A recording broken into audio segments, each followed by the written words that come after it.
가나안의 우상 숭배를 표현할 때 구약의 예언자들이 너희가 음란하다라고 말하는 게 정말 말 그대로인 거지요. 말 그대로 정말 성전에서 바알을 섬기면서 이런 성전 공창과 이런 관계들이 있다라는 것입니다. 이 바알과 그의 짝이 되는 여신과의 결합이 자연의 풍요를 가져오고 그게 성전 공창을 통해서 땅에 드러난 것입니다. 하늘에서 바알과 아세라 사이에 이루어지는 결합이 땅에서 이 성전에 찾아가서 혹은 산당에 찾아가서 이런 성전 공창들과 이런저런 관계를 맺으면서 눈에 보이게 감각적으로 구현이 된다라는 것입니다. 그래서 그 가운데쯤에 있습니다. 성전 공창 제도의 이면에 놓여 있는 것은 육족의 가운데쯤이죠. 눈에 보이는 풍요와 번성이며 감각적인 즐거움에 대한 숭배라고 할 수 있습니다. 이와 연관해 유진 피터슨이 아주 흥미롭게 쓴 것이 있습니다. 각주 6번 옆에 있습니다. 그에 따르면 바알주의는 정신과 육체의 결합, 주관적 체험에 강조점을 두고 있다. 하나님과 인간 사이의 간격은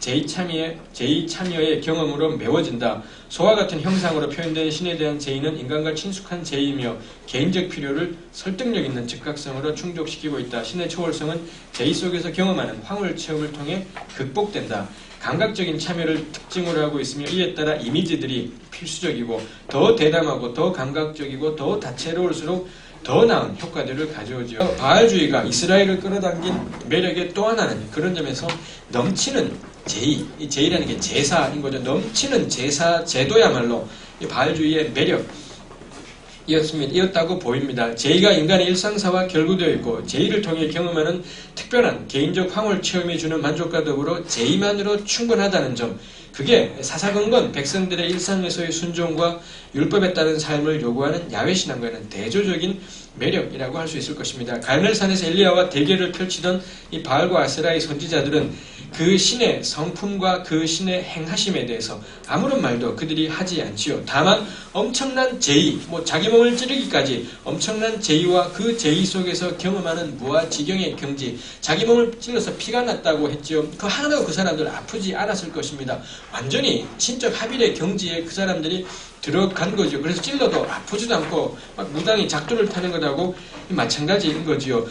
엄청나게 풍성한 제의, 엄청난 재물을 드리고 무아지경을 경험합니다. 그렇게 해서 신적 합의를 추구하고 자기네 신을 만족하게 하고 그 절정이 자녀까지도 불살라 드리는 제의라고 할 것입니다.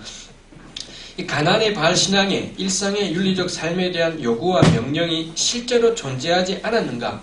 그건 궁금한 점인 것입니다. 그거 불확실합니다.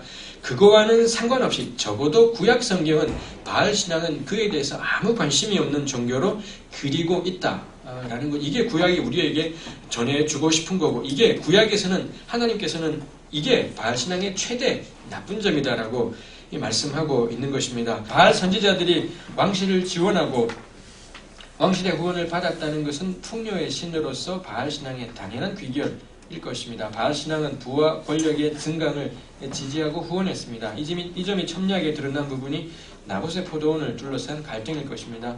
땅을 보는데 한 사람의 처분할 수 있고 사고팔 수 있는 재산으로 생각하는지 아니면은 열조일의 조상으로부터 하나님께로부터 받은 유업이라고 보는지 그 관념의 차이가 거기에 놓여 있습니다. 그 다음에 왕권이 이 하나님의 유업인 땅을 침해할 수 있는지 없는지에 대한 대립도 역시 나봇의 포도원 사건에 있지요. 아합은 엉터리였습니다만 이 기본적인 신앙이 있어서 나봇의 땅을 차마 뺏지는 못했고, 이 독실한 바알 신앙인 이세벨은 이런 관념이 전혀 없고 땅은 내 거고 사고 팔 수 있고 왕의 것이다라는 사고방식이 있고 왕은 얼마든지 그거 압수할 수 있다라는 그 이세벨의 생각이 나봇의 포도원 사건에 담겨 있을 것입니다.